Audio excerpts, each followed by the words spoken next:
Thank you for this day, Spirit, thank you for this day. Thank you for this day, Spirit, thank you for this day. This healing, this healing, this healing day. This healing, this healing, this healing day. Thank you for this day, Spirit, thank you for this day. Thank you for this day, Spirit, thank you for this day. This beautiful, this beautiful, this beautiful day. This beautiful, this beautiful, this beautiful day.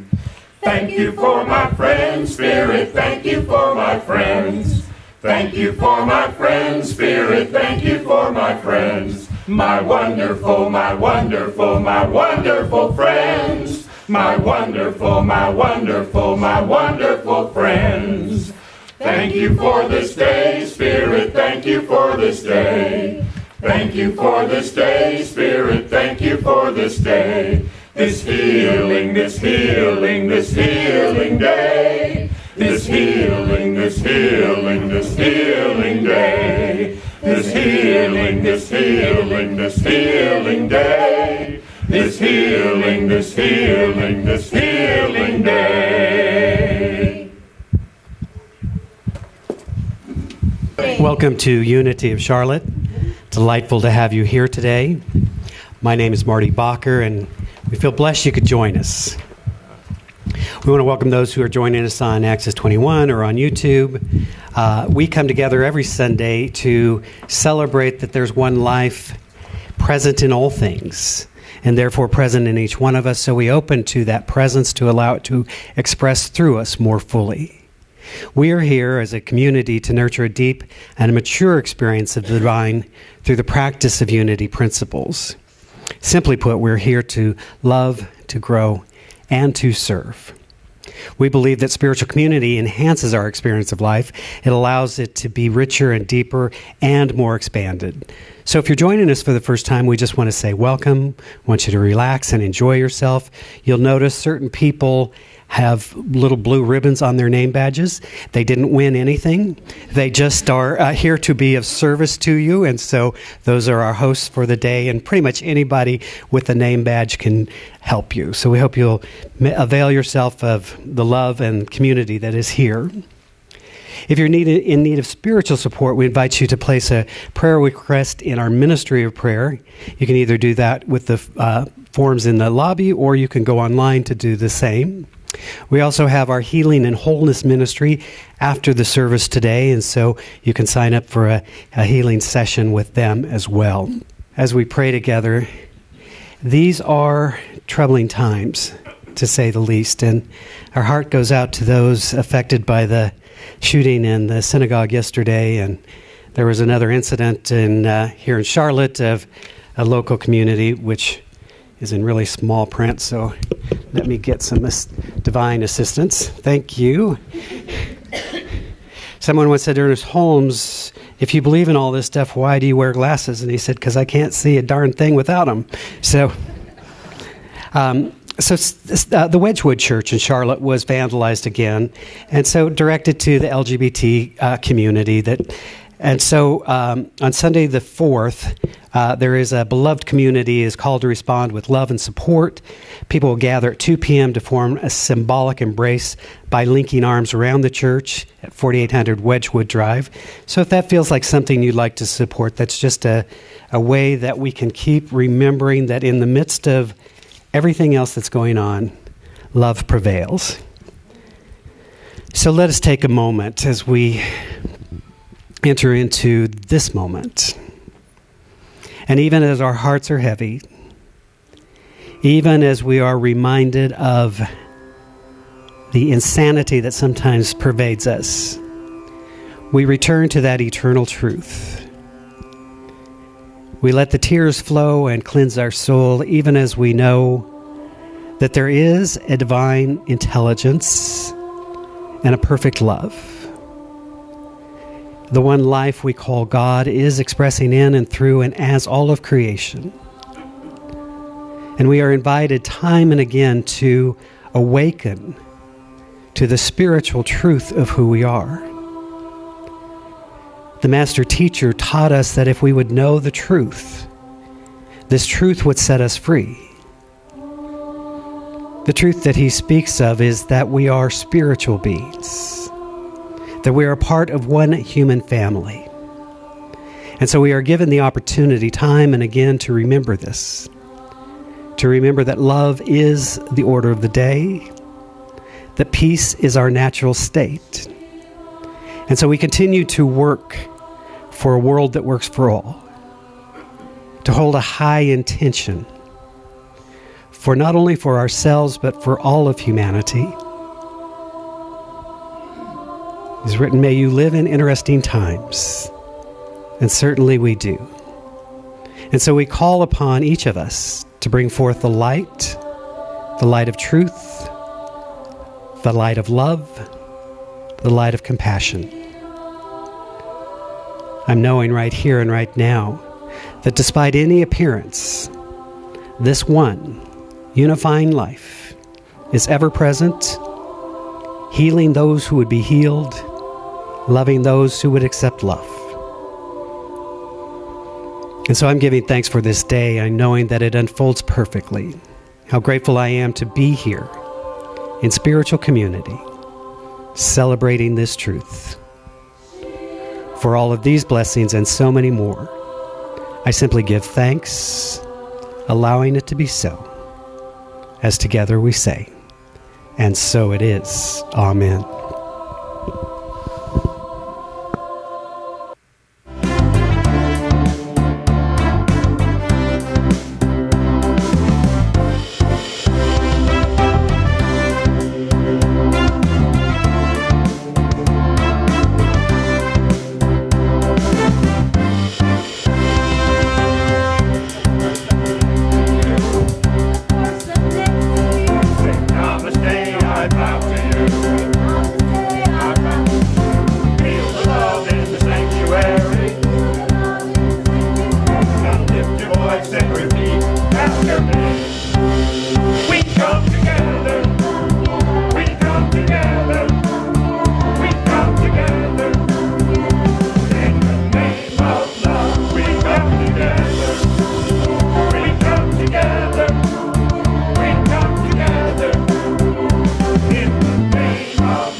I'd like to invite you to stand and join me in our October affirmation for the last time, of course, this month.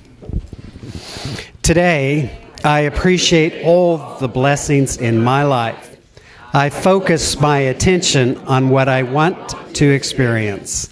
I release anything which no longer serves my highest good. I appreciate who I am and the life I am creating. Today, I appreciate all the blessings in my life. Thank you.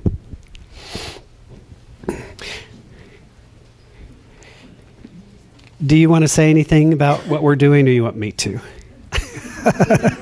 She does. I know she did. I can see it. So, so today we are kind of wrapping up our month of fiscal fitness, and so the choir decided that while this is a very serious time for us, and a call that we take seriously to come to the support of our Unity family, it's time to add a little levity to this. So our songs today are not serious. So please join in with us, and I hope that you laugh and clap and dance and do whatever spirit moves you to do. And we have Leah to help us do that.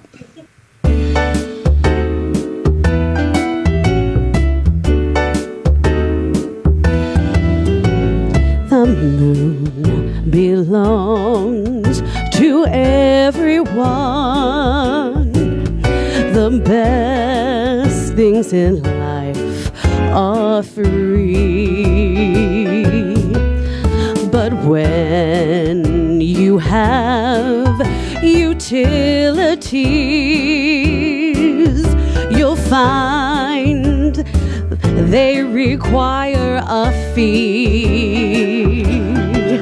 Like crust in the pies, we need dough to rise. Like clover and beans, we need that green.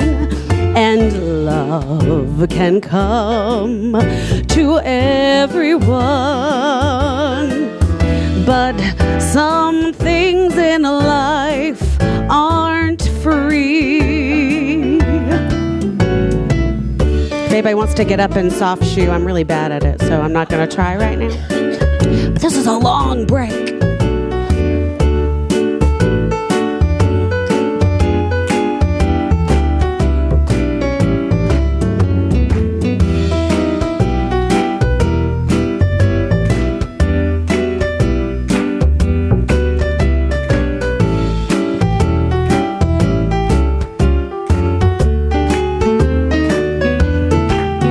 Like crust in the pies, we need dough to rise. Like clover and beans, we need that green. And love can come to everyone. But some things in life aren't free.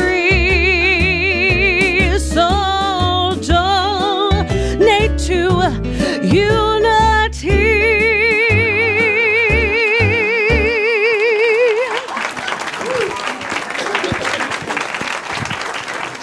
I love it. Thank you. So good. It's a little. I think we call that subliminal advertising or something along those lines.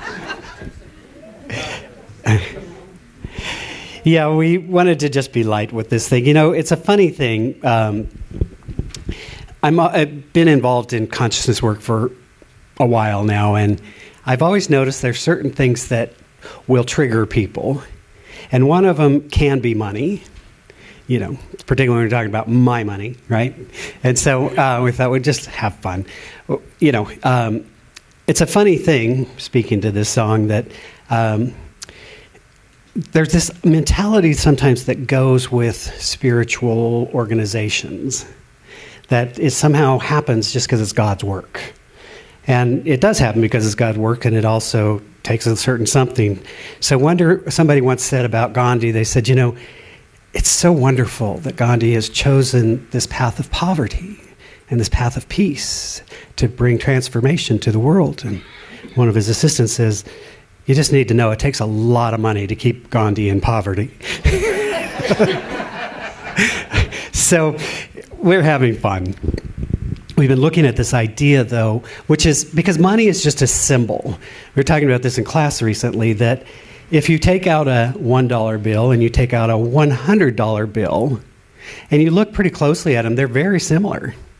Same size, same color ink, same paperweight, same everything. In fact, if you couldn't see, you couldn't really tell which is more. But one has more because we have agreed that it has value. Not because it's intrinsically worth more, but because we have made a collective agreement about the worth of said thing. So I always like to remind myself that we assign the value to everything. We assign the value to everything. Life at the outer level is just symbols, is just outpicturings, is just stuff. And we assign the value. Some of us like to decide whether things are good or bad. Some of the things like to decide things are right or wrong. Some of the things we like to say are that's either them or us. We assign the value. We either are inclusive or we're exclusive. The purpose of unity, the principles of unity, I always have loved our title, our name, that we are united, that we are one with. You see, the word universe comes from a word that means one song. Right? And so life is just singing this one song, and we're all part of it, and some of us are joining in the choir, and some of us are not. But it's not because it's not available to us. Emmet Fox once said to us that you can have prosperity no matter what your present circumstances may be. That the law gives you the power to attain prosperity and position without infringing upon the rights or opportunities of anyone else in the world. And so when we take a look at this idea of living in the flow, too often we allow ourselves to be conditioned by conditions. You know what I mean? We take a look at our circumstances and go, well, I couldn't do that, whatever that is for you. Perhaps we've come up with a well-exercised excuse. Too old, too young, too fat, too thin, too tall, too short, too whatever, right? And it's only our excuse because we've chosen it to be. So I find over and over and over for me that my work is to break through what I have perceived the limitations are, right? Jesus did say to us, if we know the truth, then that truth sets us free. Now, this is not to say we should not pay attention to the conditions. This is not to say we shouldn't pay attention to the facts. This is not to say we shouldn't do the things of the world, but the world does not set us free spiritually. We have to find that place within ourselves that rises above current conditions and chooses to love, to grow, to serve, to be a place through which the divine can make itself known. So I love this book, and I've been referencing it throughout the month, of Lynn Twist, and she talks about the soul of money. And her conversion, if you will, was going from a very prosperous, on the ladder, climbing, playing the game. Her and her husband were making a lot of money. They had a very successful business. They were doing all the right things, getting bigger, faster, better cars, bigger houses, more stuff. And they kind of had a moment of realization. Not that any of that was bad, but the things that they valued were becoming less and less in alignment with what they were creating. And by that I mean she had this realization that the nanny was experiencing all the joyful moments, the first words, the first steps, the first things, that they were creating all of this stuff. And when you get on that, the more is more mentality, then what you have now is not enough, because there's always something bigger, better, faster, more flashy. So they just had a conversion conversion experience, which didn't really change their condition. They didn't decide to go live in a hut somewhere. They still had a lovely home. But they began to reevaluate what was their purpose, what was their values, and what they wanted to accomplish with the good that was in their life. She moved into a project called the Hunger Project. And the Hunger Project simply has as a mission, as an idea, that it is ridiculous that there is hunger on this planet in the time in which we live. And it is not because there's not enough. You see, we always come back to the idea that God is all there is. God is all sufficient. We produce plenty of food. We produce all of the things necessary. What gets in our way are old mindsets. Right? Even when people talk about the economy, so much of that is a mindset. We collectively decide the economy is good, and then we do things as if they were. And then, lo and behold, it looks good. And then we freak out and we do things that, right? But it all flows from a mindset. So they began to look at this, and she began to be involved with this calling in her heart to make a difference on the planet. And so she moved into fundraising around this hunger project to end hunger in our world. So she talks about this story. She's kind of new, but she's getting her sea legs. She's making a lot of presentations. When you're doing fundraising, you go, you present, you talk to people, you do things.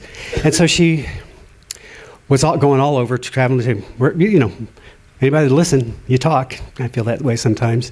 It's gotten so bad that sometimes for example, the other day I opened the refrigerator, there's 2 heads of lettuce in there, and I started into a whole talk on something. So, you go where the audience is. Boom. All right. No, so she was going everywhere. Well, so it turns out there was a corporation that got themselves into ethical challenges. And so they hired a good PR agent. The PR agent said, you got to do good work in the world. So she gets invited to this corporate CEO's office to talk about this hunger project and the donation that they would be asked to make, or that they would like to make. She said, I had this not right feeling about the whole thing, but it was also a significant donation. So she goes and she meets with the CEO, and he's like, thanks for being here. We think the work you're doing is really great. Here's a check for $100,000. Thanks for your time. And so she took it and left and still didn't feel right, and put the check in her briefcase and sat with that. The next night she's in Harlem, speaking to a mostly black church, and not a particularly wealthy community at that time, and shared her vision and the difference we could make. And she said, one by one, all of these sweet people came up and started dropping dollar bills and $5 bills and $20 bills into this basket. And she thought to herself, these people probably don't have a lot. And so she spoke with one woman, and the woman said, honey, I don't have a lot, but I know that I have to do good with what I have. And therefore, I want you to have this. And so she left that night with a briefcase full of 1s and 5s and 20s. And she said, I've never felt more abundant, more prosperous, more loved, and more supported. And so she had this realization that by taking that $100,000, it was blood money, if you will. And so she returned it. She got so clear that it's not only what we give, but the intention we give it with. You see, Jesus said this to us. He said, it's not what you give, it's as you give. As you give, so shall you receive. And so if we're giving to get, that's not the highest place we come from. But when we give from our sufficiency, when we give from the fullness of life, then we're truly giving. You see, it's a wonderful thing that this idea that we talk about, our mindset, our consciousness, our way of being, is the determining factor of our lives. And so I've had a chance to chat with so many of the people who support this community. And their support is about love. Their support is about joy. Their support is about being in alignment with the mission and what we're here to do. When we look at our world and, what a week. Oh my gosh. Assassination attempts and bombing attempts and shootings in synagogues and, you just go, if you let yourself go, what is wrong with this world? And what is wrong with this world is there's still too many people that believe in separation. You see, that is always the thing that precedes bad things happening, is that sense of otherness.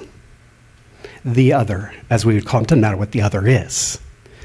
And so the journey that we've been on, part of why I love being an American, living as an American, is not that we have a perfect history, but that we keep striving for that more perfect union. As Abraham Lincoln said, to tap our better angels, that we are given a promise of life, liberty, and the pursuit of happiness. And so we continue to work towards a better world. What unity provides is a way of thinking, a way of being in alignment with spiritual principles, but it doesn't make anyone else wrong for practicing their faith the way they're led to practice their faith. That's a beautiful thing to me. It's the thing that has always appealed to me. I remember being a kid in Sunday school, 10 years old. I have a question. It's that annoying kid in Sunday school. I have a question. And my question was basically, you mean to tell me that people that don't believe what we believe are going to go to hell by a loving God? I didn't get it then. I don't get it now. Lots changed over the years, but what I now know, what I now believe, is that we're all one. That there's one race called the human race, one religion, which should be kindness, one path, even though we find many ways to get to the mountaintop. And so for me, unity represents the best of Christianity, but with an openness to all religious traditions. It does not need to make anyone else wrong. And in my journey, the more I've studied comparative religion, from the inner level, the more commonality you find. At the heart, there's always some version of the golden rule. Be kind, treat others the way you want to be treated, love one another, nurture one another, welcome the stranger. You just see over and over. Now, how it's practiced at an outer level, then it gets into all kinds of stuff. You wear all kinds of different outfits and all kinds of different things, but I don't know that the divine really cares what we wear over our head, what kind of underwear we have, or any of the other things that help bind us back to what we know. My thinking so far. I'll get back to you if that changes. Right? So we're learning, practicing, being vigilant in staying in spiritual truth. And the times in which we now live are challenging that at a deeper level. I choose not to be dismayed by the things of the world. It's not that I don't feel them. I feel them deeply. But what I continue to believe is, as Martin Luther King said, that the long arc bends towards justice. The long arc builds towards an awareness. And even as we position ourselves to move into this new paradigm, there is that old way of being that wants to hold on. You see, paradigms usually don't shift without some struggle before it emerges. Right? And so when we see that there is a birthing taking place around us, there is an awareness of who we are. You see, Barbara Marx Hubbard, who's a futurist, wonderful woman, spoke to this years ago, and she said, we should understand what's happening at an evolutionary level. if you understand the physical body, we have all these systems, circulatory system and a respiratory system and a nervous system. And the nervous system is really cool because if you stub your toe, you know it immediately. If you put your hand on a hot stove, you know it immediately. And it's saying to you, hey, idiot, move your hand. You know, some of us choose to say, no, I'll just suffer. It's God's will. I was like, no, it's just pain. Move your hand. She said, what we should understand, and this was, when 24-hour news happened, this little invention called CNN. Remember how radical that was? She said, what we should understand is that we are now establishing a global nervous network system. So when we stub our toe in Africa or in Pittsburgh or in some other part, we know it immediately. Because there's a global mindset that is emerging. So when I start to see that, some people are like, what's happening to our world? And it's like, I don't think that our world is all that different, but we are much more aware of it much more quickly. In the midst of everything else that's going on, the things that makes the news, there are simple acts of kindness and humanity. There's a little thing that popped up on social media just recently. It's one of those sweet little stories about a policeman that had to go to a house for a domestic violence case. And they got it situated. The guy ended up going to jail. This sweet little mom and her sweet little baby, they realized no food, one diaper left. And so in writing his report, he said, we made arrangements to have their needs taken care of. And so as somebody kind of investigated, what does that statement mean? He went to his church. He went to the grocery store. He went to his wife and their own pantry and got enough food and enough diapers and enough so that little family would be taken care of in the midst of crisis. Now, that didn't make breaking news. They didn't stop the presses to tell us about that. But those are the things that go on over and over and over and over. And so let us not be too dismayed. Let's not ignore what's happening in the world, but let us not think that that is reality. And let us each work to have a more just and a more loving and a more compassionate world. See, I don't know what to do about everything in the world. I mean, I have some theories, and if anybody wants to listen, I would certainly be willing to tell you, but nobody's really checked in with me at a really powerful level. President hasn't called, Congress didn't let me know, So, but I do know what to do with my life. I do know what to do with the people that are in front of me. I do know what to do with my family. I do know what to do with this church. And that is to keep creating a loving environment where we remind ourselves and each other of the best that is within us. To hold that high vision for who we are. You see, I love that we get to come together around an idea of our possibility. Think about that. Where else do you do that? Work? Everybody say, hey, who will you become today at work? And they're like, where's my spreadsheet, right? I mean, right? We have a place that says, you know what? I know what you're going through, but I believe in who you are. And who you are is not dismayed and not controlled by these circumstances. Sickness is not the end product. Situations are not the end product. Who we are is evolving into something more. I have a coach that I've worked with a program by the name of Rod Hairston. And he says, we have to remember some things, some fundamental things about our minds and about who we are. He says, first of all, he says, good habits are hard to start, but easy to live with.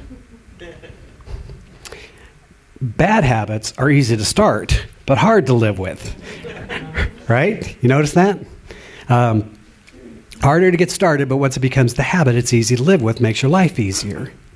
Bad habits, easy to start, but eventually become much harder to live with.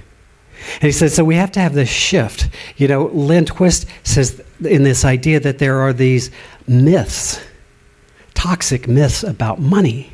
And one of them is about scarcity, that there's not enough. That there's not enough. When if we really look at it, there's more than enough. Way more than enough. And even, so she says, so the shift, the great shift comes, the surprising truth, as she calls it, is insufficiency. Sufficiency, which is different. You see, there is enough. It's learning to love what is. When they were on that ride of more is more is more is more, you don't catch up with it. But when you realize what we have right here, right now, is sufficient, and I will love it, and I will be grateful for it, that's the basis of prosperity. There's this insane that we are like a person standing in a stream, dying of thirst.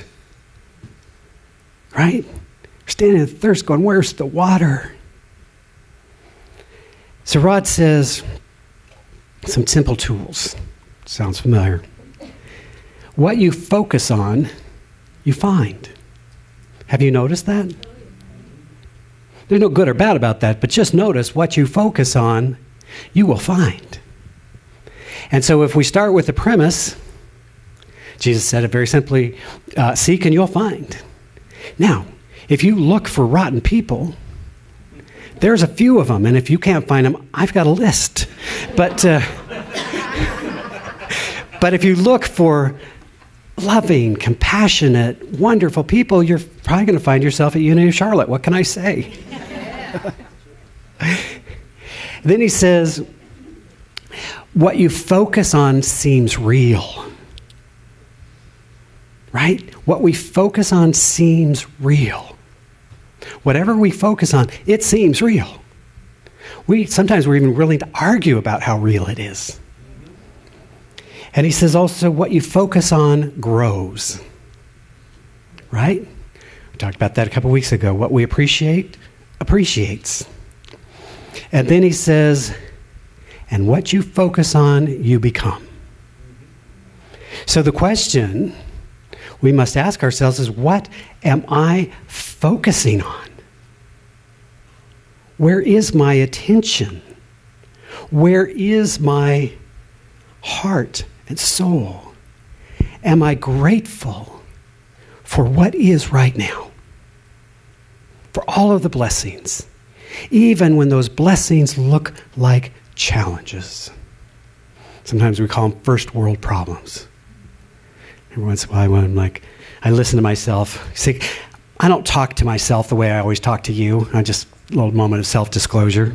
I have these moments. And then this other part of me goes, get out your little violin, you know. Get over it, right? These are first world problems. Most of the problems we deal with are first world problems. And thank God, we have a way of approaching reality that says, be not bound by this situation, but rise above it. And rise above it first in consciousness. And then all these things shall be added unto you. So where are we placing our focus? What are we putting our attention? For me, it comes down to living the rewarding life is learning to love. Not conditional love. Not the kind of love that says, if you behave, I will love you. But the kind of love of the agape that Jesus spoke to, the unconditional love of spirit, where we see beyond our humanness and recognize our divinity. Eastern traditions, they call it namaste. I honor the place within you. Right? Then we learn to serve. To live in the flow is to learn to serve others. There's something naturally powerful. And we're learning to grow. We're learning to grow all the time. We can't afford to allow ourselves to get stuck in the pretty good. Right? It's pretty good. It's okay. Right? If we're here and we're committed to the evolution of ourselves and to the planet, we have to be willing to look at those areas where we're stuck, or we're fixated, or we're believing the old mythology. This teaching gives us the opportunity to do the deep work inside of our own being. And in doing the deep work inside of our own being, circumstances often change. There's a great line I refer to often in the Course in Miracles when it says, when you go into prayer, one of two things will change. Either situations will change, or perception will change. Either way, it's a healing, right? When we love and value and honor what is, it's a beautiful place. So money is just another way to allow ourselves to experience our divine magnificence. How do I show up in life in this area, in this area, in this area? Is it consistent? Am I living in the flow, recognizing the eternal as my source and my supply? We've got to be willing to let go of shame and blame and otherness to move into that place of being, recognizing we are blessed. We get to take responsibility for who we are. You see, we've been given a gift. We've been given a gift. We've been given two. One, we're blessed to be on the planet. Two, we're blessed in this room to recognize we're spiritual beings on this planet. A whole lot of folk that don't know that. And so with that comes a responsibility to live and to work towards a higher level of existence. Marianne Williamson famously wrote, "You are a child of God. Your playing small does not serve the world. There is nothing enlightened about shrinking so that other people won't feel insecure around you. We're all meant to shine as children do. We were born to make manifest the glory of God that is within us. It is not just in some of us, it's in everyone. And as we let our own light shine, we unconsciously give other people permission to do the same. As we are liberated from our own fear, our presence automatically liberates others."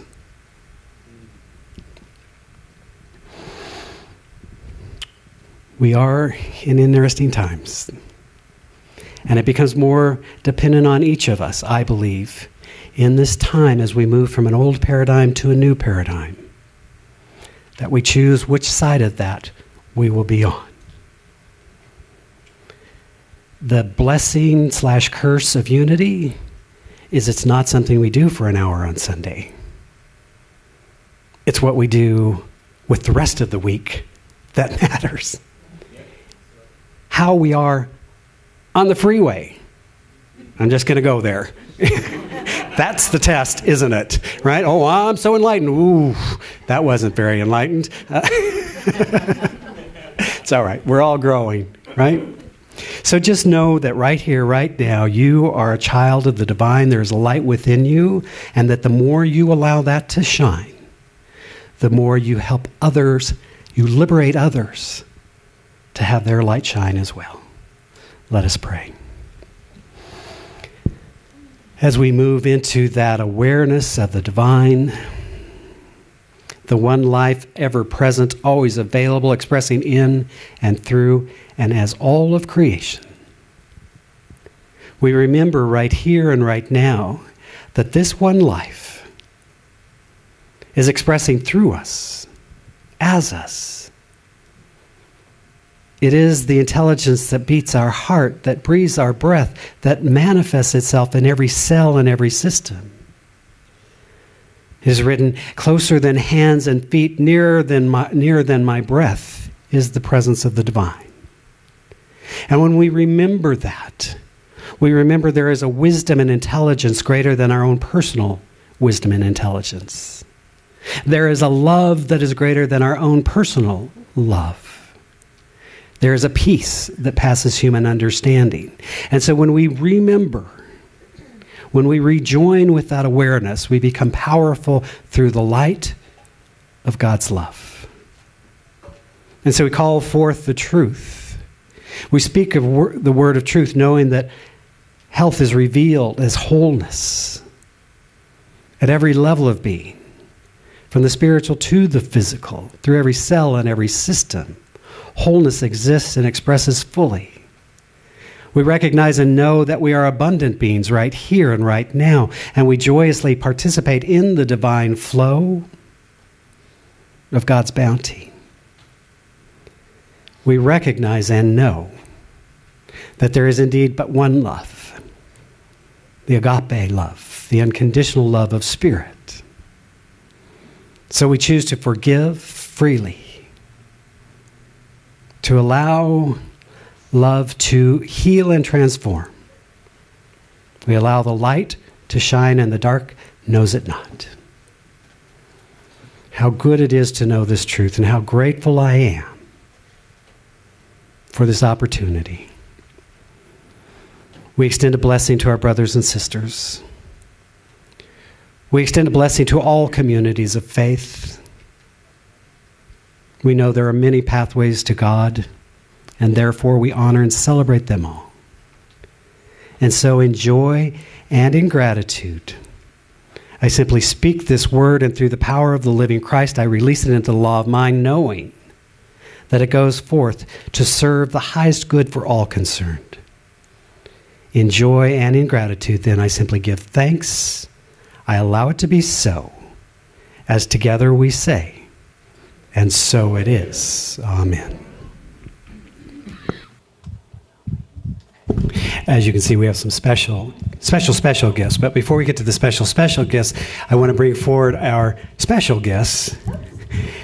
You guys come on up. John and Cindy are going to share with us a little bit as they're our chair people, Chief Witch and partner in our pledge program. Hi, I'm Cindy Rude, and I want you all to know that I'm not up here to scare you. I'm not dressed as a witch to scare you into filling out your commitment cards. I am Gilda the Good Witch. I am a source of inspiration, not a source of fear. But the good news this morning is it's really been exciting, the whole process. We are 2/3 of our way to our goal, so I think we owe ourselves all a big applause. We are in the final stretch of this campaign. We are on the ongoing road of prosperity. And I just want to tell y'all how much I thank you for your commitment, how much I appreciate everything that you have given to this church and you continue to give to this church. And I know that last third is rolling in as we speak. Like you can see who in us as a couple here, who's the person that's a little bit into theater and stuff like that. I'll say nothing more on that. We have a person that would like to come up and tell her little story here. Lorraine? Oh, here she comes. She's got a good story here, so she's gonna tell us a little bit about it. Here you go. I need this. Here you go. Yes, you can. Good afternoon, everybody. Is it closer to my mouth? Okay. Good afternoon, everybody. I got it. Okay. Well, my awesome story started about a year ago when I actually came to Unity. When I first came in, I felt all the love, the welcome, and I felt that nobody was judging me. So, I embraced this church as my home, and I have continually come. I think I've missed about 2 Sundays, and all the time that I come, everybody just makes me feel so wonderful. But, I've had some tragedies. Well, people call them tragedies, but I call them living in the flow, God divine, because from those tragedies, God is, the Spirit has lifted me, and I've been able to overcome with more than I had. And, I just feel that the Spirit is still working in my life with overflowing. I'm tithing like God told me to do. Most people give 10%. And I said, 10%? God said, no. Don't give 10%. Give more than 10%. He said, don't you want more in return? I said, yes, Lord, I want more. He said, well, you got to give more. I said, okay, well, thank you. So I am actually giving more than my 10%. And I see that the doors are actually being opened, and I've become fully employed because I was terminated on last year, which led me to this journey. So with that, I'm just saying that, I donate because I see what donation has done for me. It has opened doors that I did not see before. It has led me on a spiritual journey where I am so happy. When I come here, I kiss people, I hug people, and, I feel good all week long. And I can also call on the church members, and, they comfort me. Sometimes I'm going through what I feel is crisis or distress. They say, oh, no, that's not, girl. And I say, okay. And they say, well, let's look at it this way. I say, oh, ain't that wonderful? So, it's just like the pastor say, my perception. So, I just want everyone to know that, there is a law in giving, and God tells us that he is our source. So we cannot beat him in giving.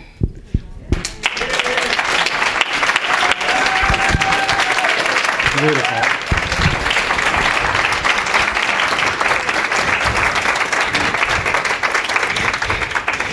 She's so fun. I adore her. We're awesome, right? We were in class together, and she was struggling about this car, and then she pulls up in this thing, and I'm like, "Oh, girlfriend, you're going to pick me up on Sundays. I need to hang out with you for a little bit. It's been really fun. So thank you."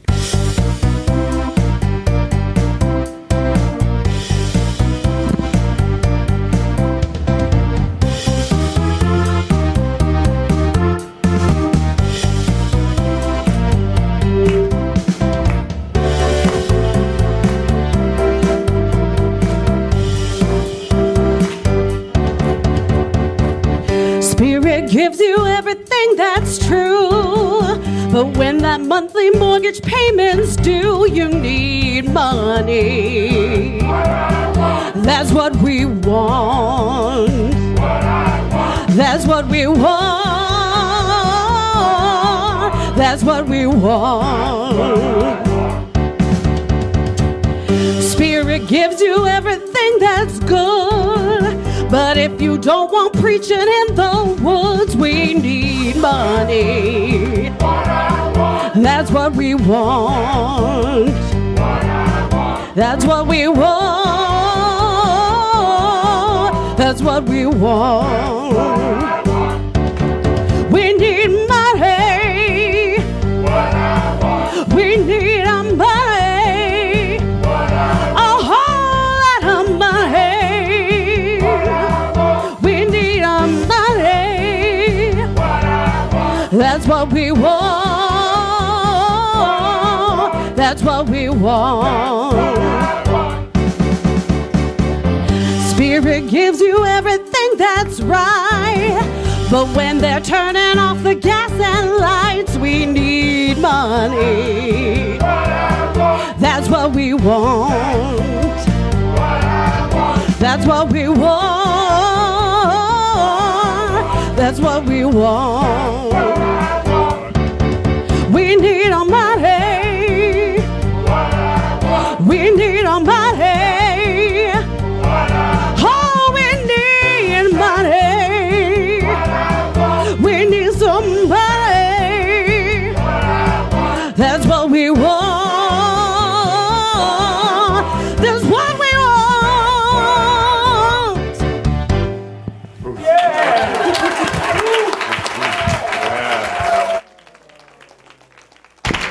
Oh. So obviously our choir doesn't have any fun together, I just want you to know this was their idea. They're like, is it okay if we have fun? And I said, no, this is a church. We're not here to have fun. We're here to be spiritual. So yes, thank you. Brilliant. Wonderful. All right. And then, as I said, we do have some special gifts with us. You guys want to come up here and help me do our prayer of protection? That's going to be a little difficult, those stairs, but let's see what happens. Oh, wait, what happened to the wig? Girl, what's the point of having a costume if you don't wear the costume? I'll wear the costume. No, I'm kidding. All right, thank you. So they had a wonderful party in there. Again, I just want to invite you this Saturday. We're doing our youth training. If you'd just like to be part of that consciousness unfolding, we invite you to join us because it's the best, that maybe one of the best things we do here. And you look fabulous, by the way. You look fabulous, by the way. All right, why don't you stand and join me for the prayer of protection, and we'll sing the peace song. The light of God surrounds us. The love of God enfolds us. The power of God protects us. The presence of God watches over us. Wherever we are, God is, and all is well.